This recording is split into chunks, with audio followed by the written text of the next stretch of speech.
እንደው እንቅልፍም ቢያለኝ ስገላበጥ አደርኩኝ የእንቅልፍ ኪኒን ልውጥ ነው ሳይካትሪስት ጋር ልሄድ ነው ሳይካትሪስቱ ራሱ አንተን አማክሮ ራሱ ቁጭ ብሎ ሲጋጭ ነው የሚያደርገው ይገርማችኋል እሱም ችግር ላይ ነው አንዳንድ ጠንቋይ ቤት እኮ ሰዎች ሲሄዱ ጠንቋዩ እናንተን አስተናግዶ እሱ ራሱ ሻድ ያለ ጠንቋይ ፍለጋ ሄደ ይገርማችኋል ያለም ጠባይ ይሆኑ እናንተን ያከማችሁ ዶክተር እኮ በሌላ ቀን ደግሞ ሻድ ያለ ዶክተር ፈልጎ አረ ዶክተር ዝጋሞኛል ዶክተሩ ራሱ እኮ ነው ለዶክተሩ ዶክተር ያስፈልገው ለጠንቋዩ ጠንቋይ አለበት አያችሁ ለኛ ግን በእግዚአብሔር ግን እግዚአብሔር አለበት የመጨረሻ ውሳኔ ሰጭ ማን ነው እግዚአብሔር ይታያችኋል እንቅልፍ የሚተኛው ማን ነው ይሄ ነው ከዚህ በታች ያለው መጋዘን ነው ተውት ሆድ እኮ መጋዘን ነው የበላችሁት ማታ ለምሳሌ ራስ ስትበሉ በምን ይገባል ባፋችሁ ይገባል አይደል የት ነው የሚከማቸው አሁን ማታ ግጥም ባጋችሁ በልታችሁ እያቃሰታችሁ ተኝታችሁ እናንተ በልታችሁ መጋዘኑ ቆልፋችኋል መጋዘኑ እኮ ሌሊት ስራ ላይ ነው አይደል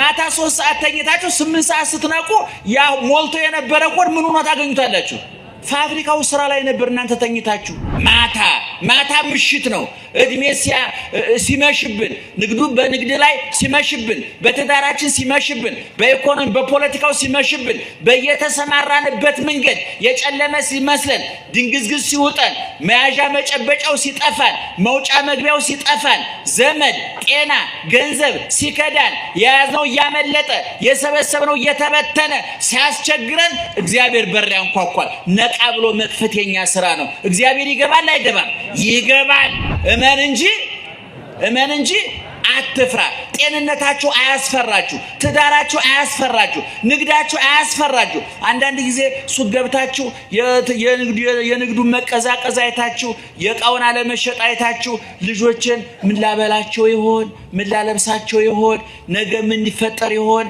ዛሬ ምን ይደረግ ይሆን ብለ ተጨንቃችሁ አልነበረም አይገባም ማንከኛ ጋር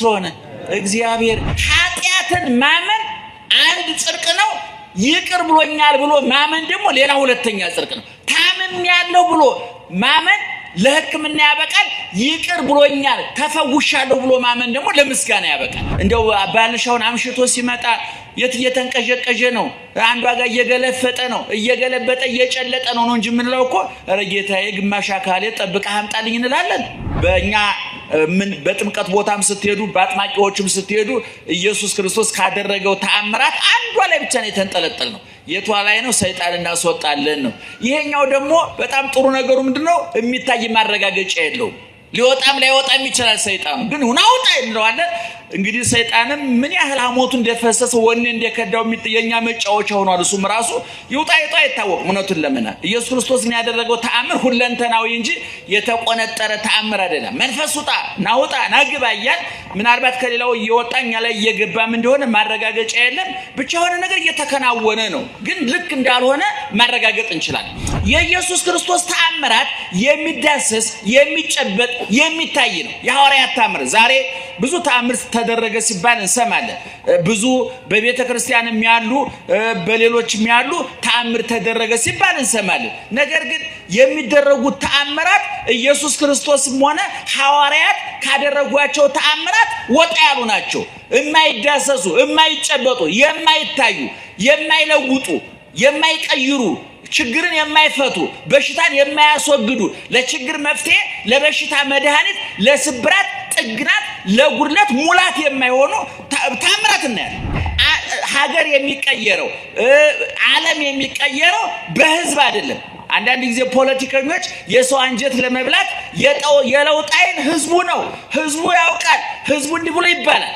እኔ ይገርመኛል ጥቂቶች እነሱና የኦሮሞ ህዝብ ይሄን አይፈልግም የአማራ ህዝብ ይሄን አይፈልግም የትግራይ ህዝብ ይሄን የትግራይ ህዝብ የኦሮሞ ህዝብ የአማራ ሞፈር ቀንበር ጋር እየታገለ እንኳን የነሱን ዲስኩር ሊሰማና ሊያዳምጥ ራሱ የሚያዳምጥ ጊዜ ነው ግን ይገርመኛል ህዝቡ ይሄኮ ህዝቡ 40 ሚሊዮን ህዝብ በምን ታውቆ ነው ይሄን አይፈልግም ተብሎ የሚነገርለት የታግንተ ነው ብዙ ጊዜ ማታለያ ማጨርበሪያ የህዝብ ስነ ልቡና መብያ ነውና ግን እግዚአብሔር ወደ እናንተ እንዲመጣ በራችሁን ክፈቱ ሱቃችሁን ክፈቱ ቢሮአችሁን ክፈቱ ቢሮ ያላችሁ ሰዎች ባለ ጉዳይ አታንገላቱ ዶክተሮቹ በሽተኛ አታንገላቱ ነጋዴዎቹ ሸማች አታንገላቱ ፖሊሶቹ ሌባ አታንገላቱ ባለትዳሮቹ ወንዶቹ ሚስቶቻቸውን ውደዷቸው፣ ሚስቶች ባሎቻቸውን ውደዷቸው። እንደዚህ ሲሆን ወደ ቤታችን ወመንፈስ ቅዱስ አሐዱ አምላክ አሜን። አንዲት የግዕዝ ቃል ልንገራችሁና እሷን ይዛችሁ በእሷ አማካኝነት በ20 እና በ30 ደቂቃ መካከል የሚጠናቀቅ በቁርስ ደረጃ የሚጠራ የሚገመት ትንሽ ትምህርት እናስተምራችኋለን። በድጋሚ ምስጢሩን ጥበቡን ይግለጥልን እግዚአብሔር። እሺ አንድ ላይ ይቅር ግደልም ይትፍራህ ጮክ ብላ ሁላችሁ አንድ ላይ ይትፍራህ ዳእሙ ተአመን ይትፍራህ ዳእሙ ተአመን እመን እንጂ አትፍራ። ድገሙት። አትፍራ እመን እንጂ አትፍራ። እመን እንጂ አትፍራ። እሺ ይሄ በማርቆስ ወንጌል ምዕራፍ 5 ቁጥር 36 ላይ የሚገኝ ኢየሱስ ክርስቶስ የተናገረው ትምህርት ነው። እንደ ሁሉ ጊዜ እንደምንነግራችሁ የኢየሱስ ክርስቶስ ትምህርት የተመጣጠነ ሰሚዎቹን የሚለውጥ የሚቀይር ለጆሮ ያልከበደ አእምሮ የማያስጨንቅ ሕይወትን የሚለውጥ ጥያቄ የሚፈጥር ብቻ ሳይሆን ጥያቄ የሚመልስ ችግር የሚጠቁም ብቻ ሳይሆን ለችግሩ መፍትሄ የሚሰጥ በሽታን የሚያብራራ ብቻ ሳይሆን ለበሽታው መፍትሄ መድኃኒት የሚያመጣ ለዋጭ ቀያሪ እንባባሽ ጥያቄ መላሽ ጉድለት ሞይ ትምህርት ነው የሚያስተምረው። እንደምታውቁት ኢየሱስ ክርስቶስ በምድር ላይ በትምህርት ደረጃ ያስተማረው 3 ዓመት ከ3 ወር ነው። በጠቅላላ በምድር ላይ የኖረው እድሜ 33 ዓመት ከ3 ወር ነው። እንደምታውቁት 33 ዓመት ከ3 ወር ረጅም የሚባል እድሜ አይደለም። እውነቱን ለመናገር የወጣትነት እድሜ ነው። ነገር ግን ኢየሱስ ክርስቶስ በምድር ላይ የኖረው የጊዜ ባለቤት የዘመን ባለቤት ማቱሳላ 969 ኖህ 950 አዳም 930 ዓመት እንዲኖሩ እድሜ የሰጠ እግዚአብሔር በምድር ወደ ምድር ሲመጣ ግን ራሱ ሰው ሲሆን በአጭር ቁመት በጠባብ ድረስ ሲወሰን በመካከላችን ሲገኝ ለነማቱሳላ አትረፍርፎ የሰጠውን እድሜ ለራሱ ግን 33 ዓመት ከ3 ወር ብቻ ነው የኖረው። ምክንያቱም የእድሜ መርዘም ስራ ካልተሰራበት ለውጥ ሊያመጣ አይችልም። ነማቱሳላ 969 ዓመት ኑረው እና አዳም 930 ዓመት ኑረው መከራ እንጂ ያተረፉልን በረከት ሊያመጡ አይችሉም። በመጽሐፍ ቅዱስ ጥቂት ኑረው ብዙ የሰሩ በተወሰነ ቦታ ኑረው ዓለምን የመሉ ብዙ ሰዎች አሉ። ዮሐንስ መጥምቅ 30 ዓመት ከ6 ወር ነው የኖረው። ቂርቆስ በ3 ዓመቱ ነው የሞተው። እነ ዮሴፍ እነ ቅዱስ ጊዮርጊስ በ23 ዓመታቸው ነው በሰማዕትነት ያረፉት። ብዙ ጊዜ የተትረፈረፈ የተንዘላዘለ እድሜ ካልታወቀበት ምሬት፣ ብሶት፣ ጭንቀት ይዞ ይመጣል። ከተጠቀሙበት ደግሞ አጭሩ እድሜ ለዘመናት የማይረሳ የሚታወስ ከትውልድ ወደ ትውልድ የሚሸጋገር ዘመን የማያስረጀው ጊዜ የማይለውጠው በቦታ በጊዜ በሁኔታ የማይገለበጥ የማይለወጥ ታሪክ ሰርቶ ይሞታል። ኢየሱስ ክርስቶስ ቅድም እንደነገርኳችሁ 33 ዓመት ከ3 ወር ነው የኖረው። ከዛ መካከል 30 ዓመቱን ያሳለፈው በዮሴፍ ቤት ከእመቤታችን ጋር ነው። እንደተወለደ በ2 ዓመቱ ወደ ግብጽ ተሰደደ። 3 ዓመት ከ6 ወር በግብጽ ኖረ። ከዛ በኋላ ሀገሮ ናዝሬት ይላል። ናዝሬት ወደ ተባለችው ከተማ ኖረ ገባ። ከዛ በኋላ እንግዲህ 5 ዓመት ከ6 ወር በቤተልሔም በሌላ ቦታ አሳልፏል። በግብጽም አሳልፎ ከዛ በኋላ ያለውን ወደ 25 የሚጠጋ ዓመቱን እድሜውን ያሳለፈው በዮሴፍ ቤት ነው። እንዘይትእዘዝ ለአዝማዲሁ ደናደራቸው እንዘይትእዘዝ ለአዝማዲሁ ወለይእቲ እሙ ለቤተሰቦቹ ለዮሴፍ ላሳዳጊ አባቱ ለታዛዥ አባቱ ለዮሴፍ ለወላጅ እናቱ ለድንግል ማርያም ውሃ እየቀዳ እንጨት እየሰበረ እንዘይትእዘዝ ለአዝማዲሁ ማለት ለዘመዶቹ እየታዘዘ ማለት ነው። መቼም ኢየሱስ ክርስቶስ ሰው በመሆኑ ለእግዚአብሔር ሊነገሩ የማይገባቸውን ቃላት ለእግዚአብሔር ሊነገሩ የማይገባቸውን ስራዎች እንዲነገሩ አድርጓል። ተራበ፣ ተጠማ፣ ተሰደደ፣ ጾመ፣ ጸለየ፣ ሰገደ፣ ፈራ፣ ሞተ፣ ተገነዘ፣ ተቀበረ ለእግዚአብሔር ባህሪ የሚስማሙ ቃላት አይደሉም። ይሄ ሰብአውያን ቃላት ናቸው። ለአዳማዊ ጠባይ ለሔዋናዊ ፍጥረት የሚስማማ ነበር። ነገር ግን እግዚአብሔር እኛን ከመውደዱ የተነሳ የፍቅር ጠርዝ የፍቅር ዳርቻ እስከየት ድረስ እንደሆነ ለማሳየት አጥጋቢው እግዚአብሔር ተራበ፣ የሚያረካው እግዚአብሔር ተጠማ፣ የማይወሰነው እግዚአብሔር ተወሰነ፣ የማይጾም የማይጸልይ ለጾምና ለጸሎታችን ዋጋ የሚከፍል እግዚአብሔር ራሱ ጾመ፣ ጸለየ ተብሎ ተነገረለት። ለእኛ ፍርሃትን የሚያርቅ ኢየሱስ ክርስቶስ ፈራ ተብሎ ተነገረለት። እኛ ስንሰግድ የስግደታችንን ዋጋ ይከፍል የነበረ እግዚአብሔር ሰገደ ተብሎ ተነገረለት። ሙታንን የሚያስነሳ እግዚአብሔር ሞተ ተብሎ ተነገረለት። ለምጻሞችን ሲፈውስ የነበረ ኢየሱስ ክርስቶስ ራሱ በጅራፍ ተገርፎ ሰውነቱ ቁስል በቁስል እንደሆነ ተነገረለት። እግዚአብሔር ለፍጡራን ውሃን ብቻ ሳይሆን የመጠጣትን ስሜት ከነውሃው የፈጠረ ውሃውን ከነማጣሪያ ኩላሊቱ የፈጠረ ውሃው የተጣራው ቆሻሻው የሚወገድበትን መስመር የዘረጋ የተጣራው ንጹህ ውሃ ደም እንዲሆን የማድረግ አምላካዊ ስልጣን የነበረው እግዚአብሔር ተጠማ ተብሎ ተነገረለት። አልዓዛርን ከመግነዙ ፍቱት ብሎ ያዘዘ ኢየሱስ ክርስቶስ ራሱ ተገነዘ ብሎ ተነገረለት። አልዓዛርን ከመቃብር ውጣ ብሎ ባዶ መቃብር ያስቀረ ኢየሱስ ክርስቶስ ራሱ ተቀበረ ተብሎ ተነገረለት። ይሄ ፍቅር ምንድነው ብሎ ለሚጨነቀው ዓለም ፍቅርን ከመኖር ይልቅ ለማብራራት የሚደክመው ዓለም ፍቅርን ከመኖር በስራ ከመተርጎም ይልቅ ስለ ፍቅር በመዝፈን ስለ ፍቅር ልቦለድ ግጥም በመጻፍ ስለ ፍቅር ትረካ በማቅረብ የሰውን ልብ በመመንካት ሰውን በማስለቀስ የፍቅር ትርጉሙ ወሬ ለሚመስለው ዓለም ፍቅር ምንድነው ብሎ ዓለም ቢጠይቅ ፍቅርማ ለሰው መራብ፣ ለሰው መጠማት፣ ለሰው መሰደድ፣ ለሰው መፍራት፣ ለሰው መጾም፣ ለሰው መጸለይ፣ ለሰው መሰቀል፣ ለሰው መቸንከር ባጭሩ የፍቅር ትርጉሙ ቀለም የጠገበ እስክሪብቶ ወይም ደግሞ የነጻ ወረቀት ሳይሆን ንጹህ ልብና የቆሰለ እጅና እግር መሆኑን እግዚአብሔር አሳየ። ኢየሱስ ክርስቶስ በቃልም በተግባርም አስተማሪ ስለሆነና 30 ዓመት በዛ ካሳለፈ በኋላ በዮሴፍ ቤት ቅድም እንደነገርኳችሁ እየታዘዘ እንጨት እየፈለጠ ውሃ እየቀዳ ይሄ አስደናቂ ነው።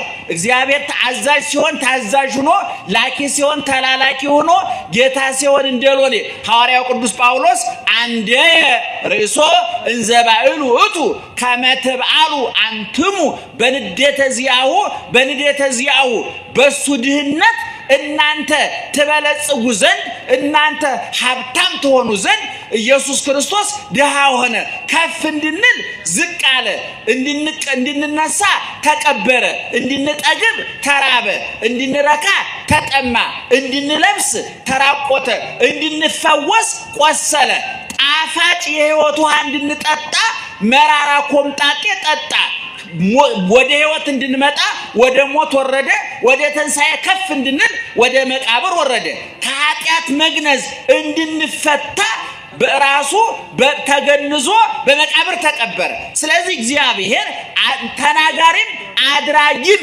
አምላክ ነውና እንግዲህ 30 ዓመት በዛ አሳልፎ ወዲያው የጀመረው ከተጠምቆ በቆሮንቶስ ምድረ በዳ 40 ቀን 40 ሌሊት ደህና አደራችሁ እየሰማችሁ ነው። 40 ቀን 40 ሌሊት ከጾመ በኋላ ወዲያው ስራ ነው የጀመረው። ስራ ሁለት አይነት ነው። አንደኛው በሶስት ልንከፍለው እንችላለን። አንደኛው ማስተማር ነው። ሁለተኛው ተአምራት ማድረግ ነው። ሶስተኛው ወደፊት እሱን የሚተኩትን ሰዎች መመልመል ነው። በግብርም ለጊዜው በእግር የሚከተሉት ለፍጻሜው በስራ በግብር የሚመስሉትን እሱ የኖረውን እየኖሩ ያስተማረውን እያስተማሩ በቃልም በተግባርም እሱን የመሰሉ ሰዎች መምረጥ ነበር። እነዚህ ደግሞ 12 ሐዋርያት 36 ቅዱሳት አንስት 72 አርድእት በጥቅሉ 120 ቤተሰብ የሚባሉት ማለት ነው። በነገራችን ላይ ምእመናን ኢየሱስ ክርስቶስ ከ5000 ህዝብ በላይ በአንድ ቀን ጉባኤ እስከ 5000 ህዝብ ይከተለው እንደነበረ ወንጌል ይናገራል። ምክንያቱም 2 ዓሳና 5 እንጀራ ባርኮ ስንት ሰው አበላ ነው የሚለው መጽሐፍ ቅዱስ?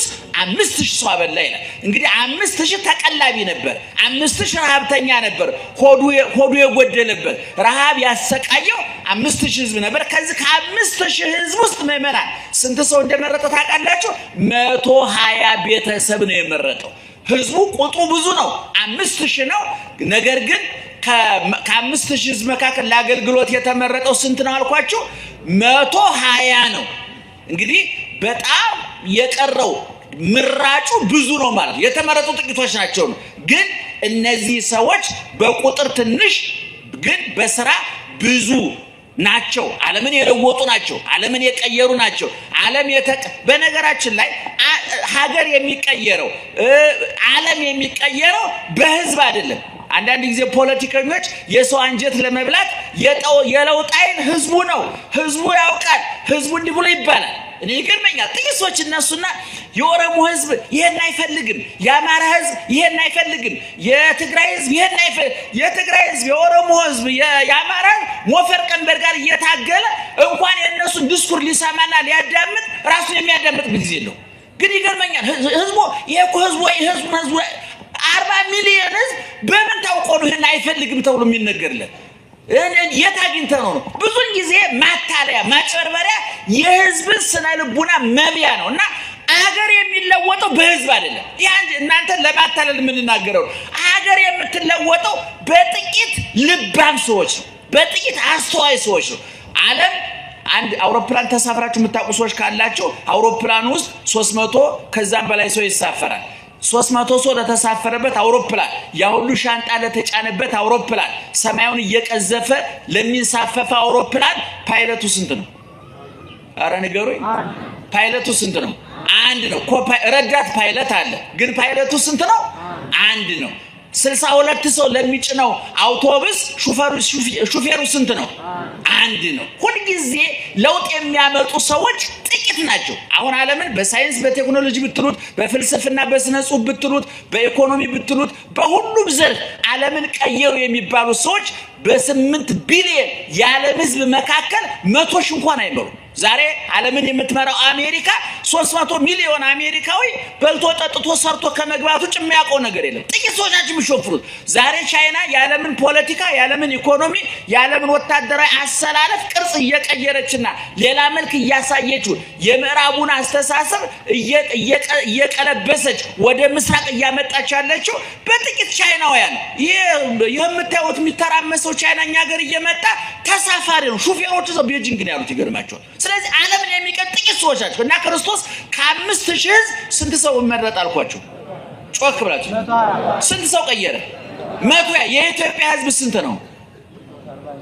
130 ነው አሉ። ይገርማቸዋል። እንደውም እንዴት ተቆጥሮ ብዙ ያልተቆጠረ ህዝብ አለ። ይገርማቸው ቁጥር የማይገባኛ ብዙ ህዝብ ነው። ነገር ግን 130 ሚሊዮን ህዝብ ዓለም አይቀይርም። ከዚህ ውስጥ ምናልባት የሆነ ቦታ የተደበቁ እኛ የማናውቃቸው እግዚአብሔር የሚያውቃቸው 20 እና 30 ሺህ የማይሞሉ ሰዎች ናቸው ዓለምን የሚለውጡ። በክርስትና የሚሆኑ በክርስትና እንደ ፓርላማ በጭብጨባ እንደ ስቴዲየም በቲፎዞ የሚሆን ነገር አለ። ጥቂት ሰዎች የሚነዱ፣ የሚታረዱ፣ የሚገፈፉ፣ የሚገረፉ፣ ሆዳቸውን የተቆጣጠሩ፣ ስሜታቸውን የተቆጣጠሩ፣ ሆዳቸው ያልተጫናቸው፣ ስሜታቸው የማይነዳቸው፣ ህሊናቸው የሚገዛቸው፣ ይሄን ዓለም ትተው ግዙፉን ትተው ረቂቁ የሚታያቸው፣ ጊዜያዊውን ትተው ዘላለማዊ የሚታያቸው፣ እዚህ ምድር ላይ ቁጭ ብለው ቀራንዮ መስቀሉን የሚያዩ ክርስቶስን በመስቀል ላይ ቁሱን ከነፍቅሩ የሚያዩ፣ በሰማይ ክርስቶስን ጌትነቱን ከነክብሩ የሚያዩ፣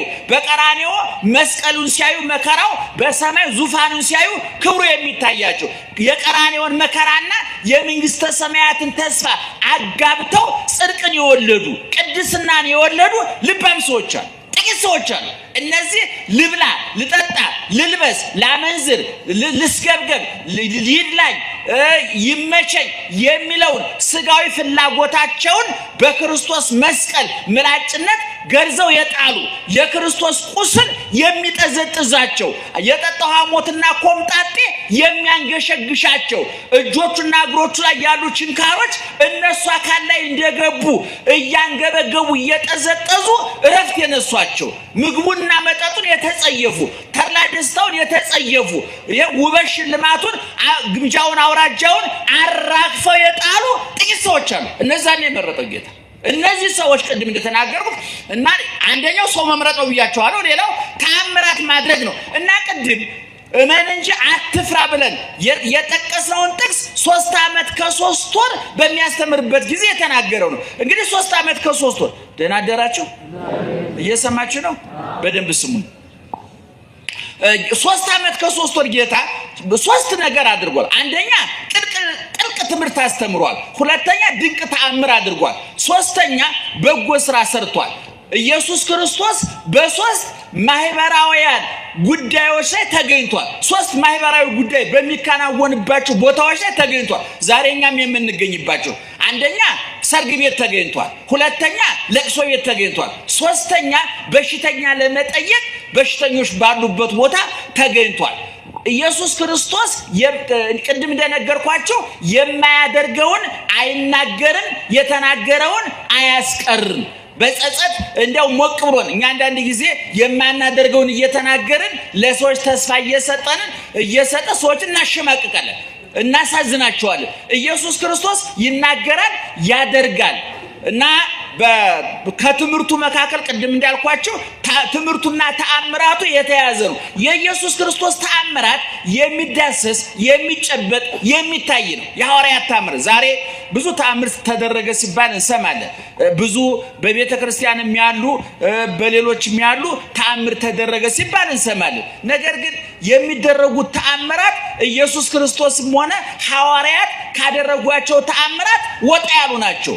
የማይዳሰሱ የማይጨበጡ የማይታዩ የማይለውጡ የማይቀይሩ ችግርን የማይፈቱ በሽታን የማያስወግዱ ለችግር መፍትሄ ለበሽታ መድኃኒት ለስብራት ጥግናት ለጉድለት ሙላት የማይሆኑ ተአምራት እናያለን። እስኪ ዛሬ ኢየሱስ ክርስቶስ የፈረጠ ዓይን አብርቷል፣ የተቆረጠ እጅ ቀጥሏል፣ የሞተ ሬሳ የሸተተ የተበላሸ እህቱ እንኳን ኧረ ጌታዬ ሸቷል፣ ከርፍቷል፣ ተልቷል፣ መቃብሩ አይከፈት በሽታ ላይ እንወርቃለን ብላ እህቱ ተስፋ የቆረጠችበትን አልዓዛር እሱ ሙቶ ተስፋ ቆርጦ የሞተውን አልዓዛር ኢየሱስ ክርስቶስ ከሞት አስነስቷል።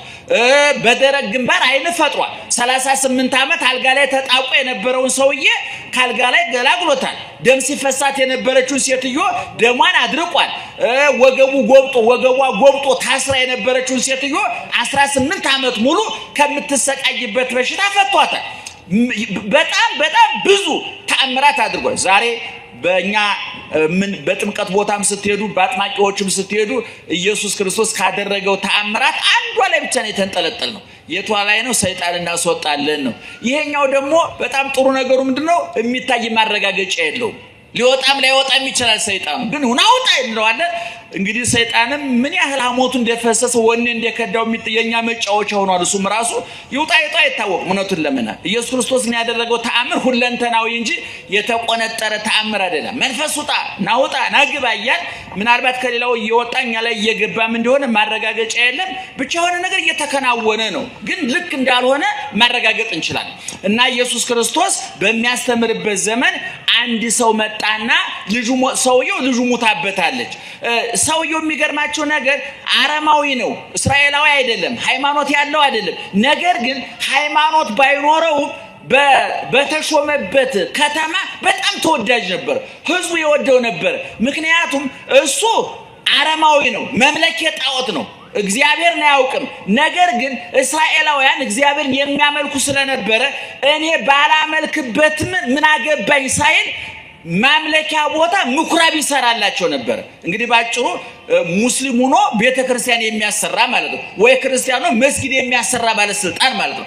በነገራችን ላይ ምዕመናን አንድ ሰው ባለስልጣን ሲሆን፣ አንድ ሰው ሐኪም ሲሆን፣ አንድ ሰው ሹፌር ሲሆን፣ አንድ ሰው ነጋዴ ሲሆን ሃይማኖት አይኖረው።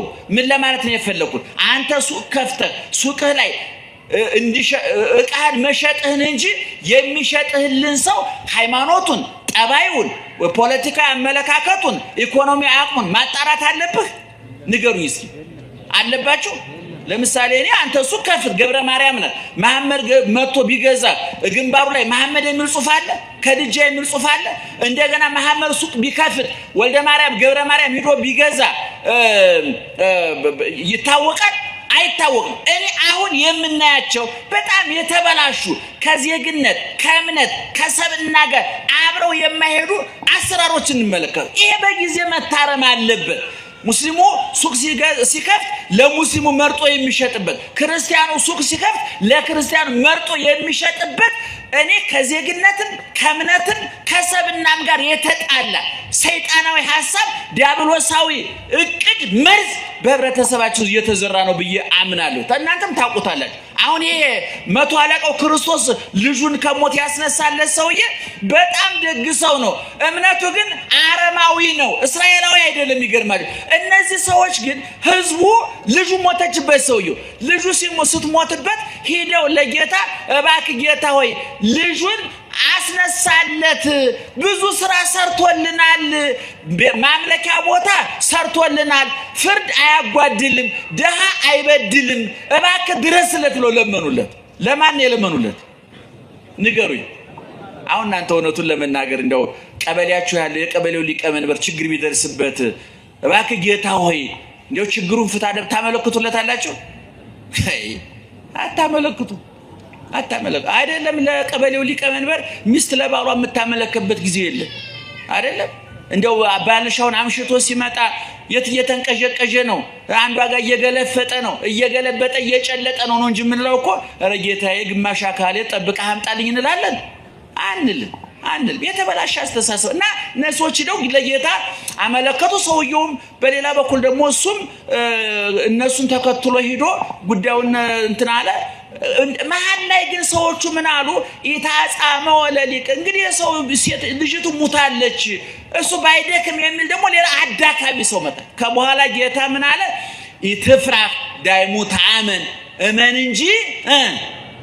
እመን እንጂ አትፍራ አሁን እሱ ሰውየው የሰዎቹ ዓላማ ልጅቱ ከሞት እንድትነሳ እንድትፈወስ ታማለች ተብሎ ነው ሄዶ በሰዎቹ ሂሳብ በሰዎቹ እምነት ጌታ የታመመ ማዳን እንጂ የሞተ ማስነሳት የሚችል አልመሰላቸው ጌታ ግን አይዞህ እመን እንጂ አትፍራ መፍራት የለብህም እመነኝ ብሎ ያዕቆብን ዮሐንስን ጴጥሮስን ይዞ ሄዶ ብላቴናዋን አስነስቶ ለአባቱ አስረከበ ባጭሩ ጊዜያችን ለመቆጠብ ያህል ልጅቱን ከሞት አስነሳት ለአባቱ አስረከባት ኢየሱስ ክርስቶስ አምላክነቱን ጌትነቱን ፍቅሩን ርህራሄውን አሳየ ነው ባጭሩ ምእመናን እዚሁ ጠቅለል አድርገን እንድናየው የምንፈልገው አትፍራ ነው የሚለው በመጽሐፍ ቅዱስ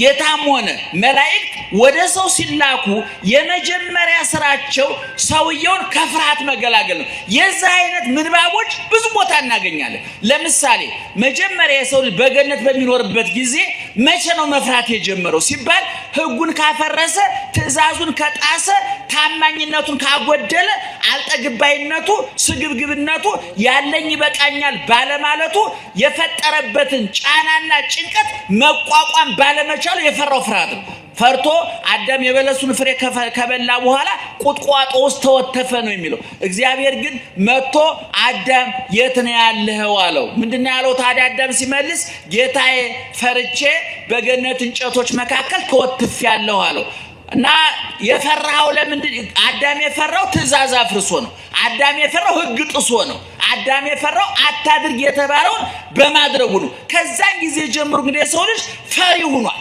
በብዙ ቦታ ዳንኤልን መልአኩ መጥቶ አትፍራ ብሎታል በሐዲስ ኪዳን በተለይ አትፍሩ አትፍራ አትፍሪ የሚሉ ብዙ ቃላት ናቸው ለምሳሌ በሉቃስ ወንጌል ምዕራፍ 1 ቁጥር 13 ላይ ስትመለከቱ መልአኩ ቅዱስ ገብርኤል መጥቶ ዘካርያስን ይትፍራ ዘካርያስ ሆይ አትፍራ ብሎታል እንደገና በቤተልሔም ጌታ ሲወለድ እረኞቹ የብርሃኑን ጎርፍ ሲያዩ መልአኩ መጥቶ ምንድነው ያላቸው እናንተ አትፍሩ ለእናንተና ለዓለም የሚሆን መድኃኒት ተወልዶላችኋል አትፍሩ የምዝላል እንደገና ጌታ ከመቃብር ከተነሳ በኋላ ወደ መቃብር የገሰገሱትን ሴቶች በዛ በጨለማ በሴትነት አቅማቸው በድቅድቅ ጨለማ ወደ መቃብር ለገሰገሱት ሴቶች መልአኩ ምንድነው ያላቸው? እናንተስ አትፍሩ፣ የተሰቀለው ክርስቶስ እንደምትፈልጉ አውቃለሁኝና አትፍሩ አላቸው። እንደገና ቅዱስ ገብርኤል ወደ እመቤታችን መጥቶ ምንድነው ያላት? ኢትፍሪ ማርያም ሆይ ምን አትበይ አትፍሪ ነው ያላት። ሰው ፍርሃት የተጠናወተው መቼ ነው? ፈጣሪውን ማመን ሲያቆም፣ በስራው እምነት ሲያጣ፣ በራሱ እምነት ሲያጣ። እንደው ዛሬ እኮ ምእመናን ጤናችን ያስፈራናል። አሁን ውስጣችን ምን በሽታ ይኖርብኝ ይሆን? ምን ነገ ልጆቼ ምን ይበሉ ይሆን? ትዳሬ ይቀጥል ይሆን ወይ? የሀገሪቱ ሰላም፣ የሀገሪቱ ፖለቲካ፣ የሀገሪቱ ኢኮኖሚ፣ የራሳችን ጤንነት፣ የልጆቻችን ጤንነት ሰው እንዴት ዛሬ ሲውል እንዴት ነገ ያስፈራዋል ሰው? አሁን እኮ ሰው ነገን እየፈራ አሁን እዚህ ውስጥ ነገ የሚናፍቀው ሰው አለ? እስኪ ንገሩኝ። ነገ ይናፍቃችኋል? ብዙዎቻችን አይናፍቀንም። ምክንያቱም እንደውም ባለፈው አንብቤያለሁ አንድ ጋዜጣ ላይ የዛሬ 3-4 ዓመት ኑሮ እንዴት ነው ሲለው ከነገ ይሻላል አለ ይባላል። ደህና ዋላችሁ? ከመቼ ይሻላል? ከነገ ይሻላል። እንግዲህ ሰው ጤነኛ የሚባለው ዛሬ ላይ ቆሞ ወደ ኋላ ትናንትናን ሲገመግም በትዝታ ወደፊት ነገን ሲያልም በተስፋ ባለኝታ የዛሬውን ደግሞ በትጋት በንቃት ሲፈጽም ነው። ሰዎች ከትናንትናም ተፋተዋል፣ ከዛሬም ተጣልተዋል፣ ከነገም ተሰላችተዋል። ሰው አትፍራ የሚለው ጌታ እመን ነው በቃ። ምክንያቱም የጊዜ ባለቤት ማን ነው? የሁኔታ ባለቤት ማን ነው? ሐዘኑን በደስታ ጉድለቱን በሙላት መቃብሩን በትንሳኤ ሞትን በሕይወት ብርሃንን በጨለማ ጭንቀትን በመፍትሄ በሽታን በመድኃኒት እርቅን በሰላም ጥላቻን በፍቅር መተካት የሚችለው ማን ነው? እግዚአብሔር ይለውጣል አይለውጥም? ይቀይራል አይቀይርም? ይሄንን እንመን ነው። አያችሁ አሁን ይህ ሰውዬ ልጁ ሙታበታለች፣ ልጅ ትነሳለች ብሎ ማመን አልቻለም። ጌታ ምን አለው? አትፍራ እመን። በመጽሐፍ ቅዱስ ያለ እምነት እግዚአብሔር ማስደሰት አይቻልም ተብሎ ተጽፏል። ሐዋርያው ቅዱስ ጳውሎስ በዕብራውያን 11:6 ላይ ወዘ እንበለ ተአምን ወሰ እይትካል ያስምርዎ ለእግዚአብሔር፣ ያለ እምነት እግዚአብሔር ማስደሰት አይቻልም። በማርቆስ ወንጌል ምዕራፍ 9:23 ላይ ደግሞ ሁሉ ይትካል ለዘየአምን፣ ለሚያምን ስንት ይቻላል? ስንት ይቻላል? ሁሉ ይቻላል። ያመነ ሰው የማይችለው የለም። ያመኑ አባቶቻችን ከፍል ውሃ አምልጠዋል፣ በብሉይ ኪዳን ከነደደ እሳት አምልጠዋል። ያመኑ አባቶቻችን እሳት ነበልባሉን አብርደዋል፣ የተራበውን አንበሳ አሰግደዋል፣ የኢያሪኮን ግንብ ንደዋል፣ የኤርትራን ባህር ከፍለዋል፣ መና ከደመና አውርደዋል፣ ውሃ ካለት አፍልቀዋል። አባቶቻችን በማመናቸው ድንጋዩን ዳቦ ውሃውን ወተት አድርገዋል፣ ጨለማውን ብርሃን አድርገዋል። ኃያላን ጉልበተኞችን ድል ነስተዋል። ማንን በማመናቸው? እግዚአብሔርን በማመናቸው። ስለዚህ ኢየሱስ ክርስቶስ ምን አለ? አትፍራ እመን አለ። ምእመናን እንመን። ጸሎታችን ለምን አልተሰማም? እምነት ስለሌለን ፈሪዎች ስለሆን። አሁን ጸሎት ሲጸለይ 3 ነገር ያስፈልጋል። አንደኛ እምነት ያስፈልጋል። አባቶቻችን ምን ይላሉ? እግዚአብሔርን ስጠይ ብለን እጃችን ዘርግተን ስንጸልይ ይላሉ በልባችን ሰጥቶኛል የሚል መጨመር አለብን። እግዚአብሔር እኛ ባፋችን ስጠን እያልን ነው አይደለም? በልባችን ግን ምን ብለን ማመን አለብን? ሰጥቶናል። እንደተቀበላችሁ ቆጥራችሁ ጸልዩ ነው በማቴዎስ ወንጌል ምዕራፍ ላይ የተናገረው። እንደተቀበላችሁ ቁጠሩ። ስለዚህ ጸሎታችን እምነት ይጎለዋል። እምነት ማለት እግዚአብሔር አለ ብሎ ማመን ማለት አይደለም። እግዚአብሔር ያደርጋል፣ ይሰራል። ሁልጊዜ እንደምንላችሁ እግዚአብሔር አብርሃምና ሳራ ቤት ገብቷል ብሎ ማመን ሃይማኖት ነው። እኔም ቤት ይገባል ብሎ ማመን ግን እምነት ነው። እግዚአብሔር አልዓዛርን ከሞት አስነስቷል ብሎ ማመን ሃይማኖት ነው። እኔንም ከኃጢአት አልጋ ያስነሳኛል፣ ከኃጢአት መግነዝ ይፈታኛል፣ እንባዬን ያብስልኛል፣ ጥያቄን ይመልስልኛል። አብርሃም ቤት የገባ እግዚአብሔር የኔን ቤት አይጸየፍም። አልዓዛርን ከሞት ያስነሳ እግዚአብሔር እኔም የሞተ ሕሊናዬን የረከሰ ሰውነቴን የመነቸክ የቆሸሽ አይምሮዬን ያነጻልኛል፣ ይለውጠኛል ብሎ ማመን አለበት። አንዳንድ ጊዜ እኮ ንስሐ ገብተን እኮ ይቅር ብሎናል ብለን ለማመን እኮ ይቸግረናል አይደል? አንዳንድ እናቶች አባቶች አሉ ንስሐ ሲገቡ ንስሐ አባታቸው ጋር ሄደው ይሄን አጥፍቻለሁ ይሄን በድያለሁ ብለው ይናገራሉ። የንስሐ አባት አቅማቸውን አመጣጥኖ አቅማቸውን አይቶ የጤንነታቸውን የገንዘብ አቅማቸውን ብዙ የሚታዩ ጉዳዮች አሉ። ንስሐ ለመስጠት ዝም ብሎ ስለመጣ አይሰጥም እና የንስሐ አባት የሰውየውን አቅም ያይና ግደለህም አንተ ትንሽ ጾም፣ ትንሽ ጸሎት፣ ትንሽ ምጽዋት፣ ትንሽ ስግደት ይበቃል ሲባል እናንተ ምንድነው የምትሉት? አሁን አባ በእውነት ለኃጢአት የተመጣጣኝ ነው የሰጡኝ፣ ይህን ሁሉ ኃጢአት ሰርቼ 30 ብቻ ስገድ ይሉኛል። አሁን ለኃጢአት ገብተን ንስሐ ስንገባ ሂሳብ እያወራረድ ይመስላችኋል አንዳንድ ሰዎች። ይህን በደንብ ማወቅ አለባቸው። ኃጢአት ሰርተን 30 ስንሰግድ በቃ የኃጢአታችን ዋጋ 30 ነው እያልን አይደለም። ይቅር ባይ ማን ነው ንገሩኝ? ይቅር ባይ ማን ነው? ይቅር የሚለን ስለ ጾምን ነው? ስለ ጸለይን ነው? ስለ መጸወትን ነው? ስለ ሰገድን ነው? አይደለም። እሱ ስለሚወደን ይቅር ማለት ይቅር ይለናል። ነገር ግን እኛ አቅማችንን ማድረግ አለብን። ትንሽ ስንመጸውት፣ ትንሽ ስንጾም፣ ትንሽ ስንጸልይ፣ ትንሽ ስንሰግድ እግዚአብሔር ከዛ እሱ ካደረገልን ነገር የተሳታፊነት ስሜት እንዲሰማን እኔም ይሄን አድርጌያለሁ የሚል የባዶነት የቃልነት ስሜት እንዳይሰማን በነገሩ ምንም ድርሻ እንደሌለን እንዳይሰማን ትንሽ እንድናር ተፈጽሞ እና እንደገና ደግሞ ሌላው ችግር ምንድነው? ንስሐ ገብተን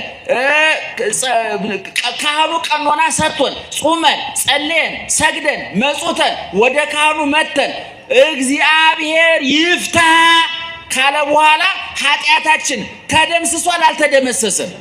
ምን ያህል ፐርሰንቱ ንገሩኝ? ትርፍራፊ ያለው ቁርስራሽ ያለው የእግዚአብሔር ይቅርታ ትራፊ ያለው የለውም። ነገር ግን እኛ ሂሳብ የምንሰራው በራሳችን። አሁን ሰዎች ተጣልተው ስታስታርቋቸው ሲታረቁ እንደሚያረው ጭቅጭቅ ይበዛባቸውና እንደው ሽማግሌ ሲደራረብባቸው ይሉንታ ይይዛቸውና ወይም ደግሞ የተጣሉት ሰው ትንሽዬ እንደው እንደ ካሳ ነገር የሚሰጣቸው ከሆነ ግደለም ካሳው አለ ብላ ሽማግሌዎቹንም ከማሳፈር ይቅር ልበለው ይሉና ያ ይቅር ያላችሁ የታረቃችሁ ሰውዬ አጣብቂኝ ሆኖ እሱ እጅ ላይ ብትወርቁ አይለቃችሁ። ያን ጊዜ እኮ የታረቁ ወደ ኋላ ተመልሶ በርቅ የተዘጋውን ፋይል አገላብጦ ይበቀላችኋል።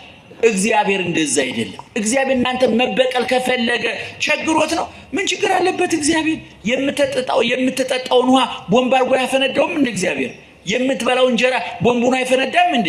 ጎን የምትተኛው ሚስት ቦምቡን አትፈነዳም እንዴ? እግዚአብሔር አንተን ለመጣላት ከፈለገ የምንጠጣው ውሃ፣ የምንሞቀው እሳት፣ የምንረግጠው መሬት ለእግዚአብሔር የቅጣት ጅራፍ አይደለም እንዴ? ታጋሹ ነው እንጂ እግዚአብሔር የፈርዖን መንግስት የገለበጠው በዝምብና በቅማል አይደል እንዴ?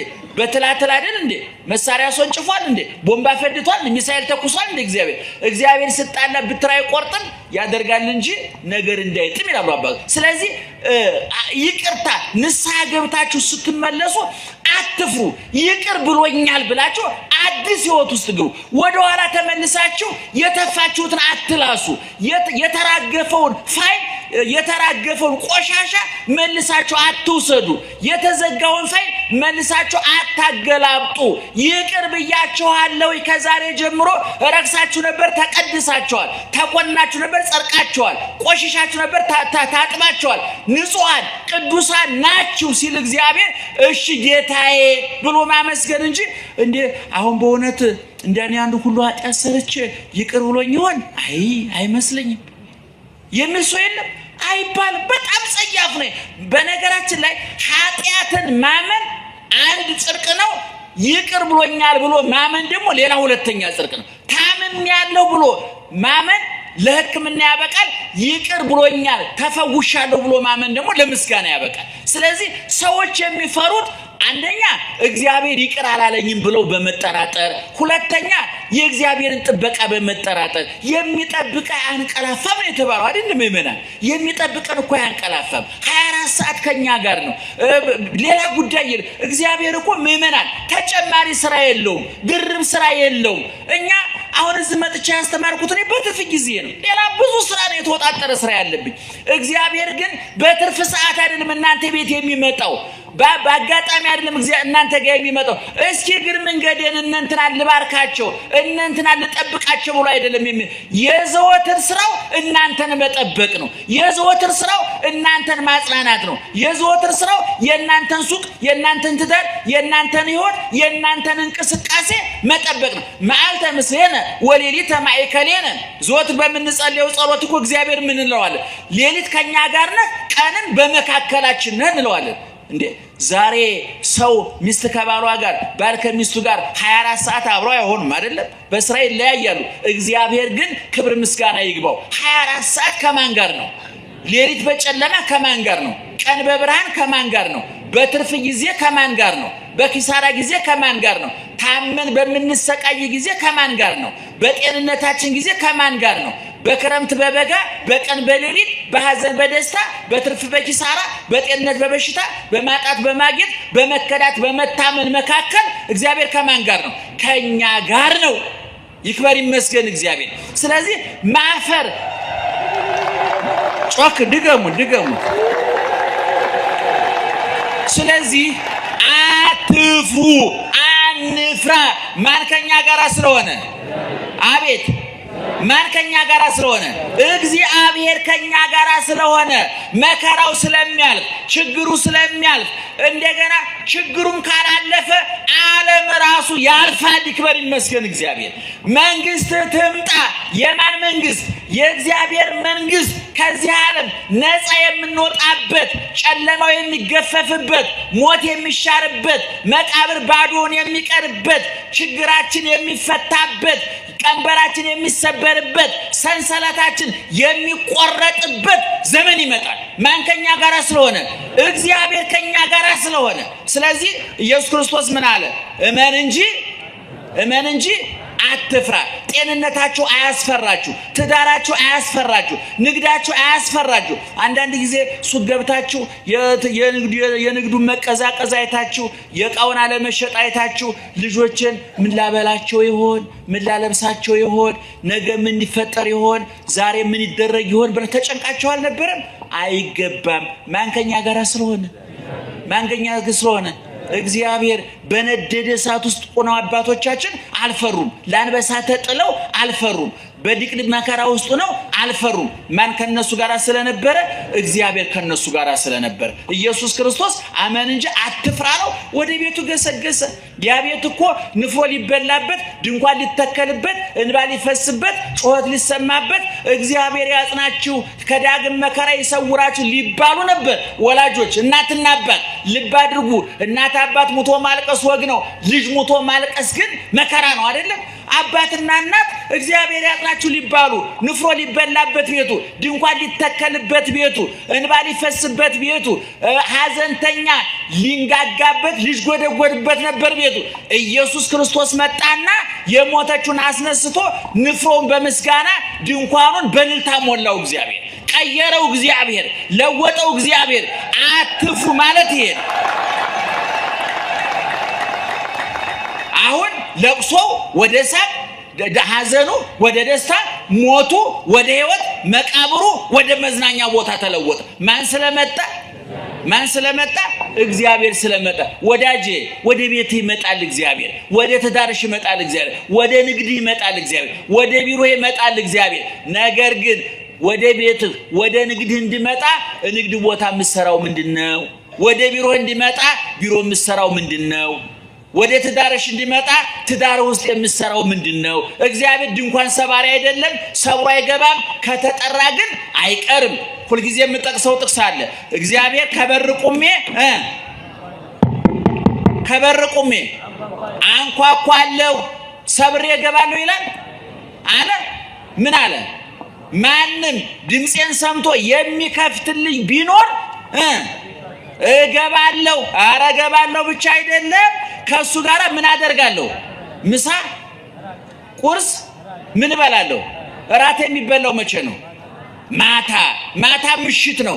እድሜ ሲመሽብን፣ በንግድ ላይ ሲመሽብን፣ በትዳራችን ሲመሽብን፣ በኢኮኖሚ በፖለቲካው ሲመሽብን፣ በየተሰማራንበት መንገድ የጨለመ ሲመስለን፣ ድንግዝግዝ ሲውጠን፣ መያዣ መጨበጫው ሲጠፋን፣ መውጫ መግቢያው ሲጠፋን፣ ዘመድ፣ ጤና፣ ገንዘብ ሲከዳን፣ የያዝነው እያመለጠ የሰበሰብነው እየተበተነ ሲያስቸግረን እግዚአብሔር በር ያንኳኳል። ነቃ ብሎ መክፈት የኛ ስራ ነው። እግዚአብሔር ይገባል አይገባም?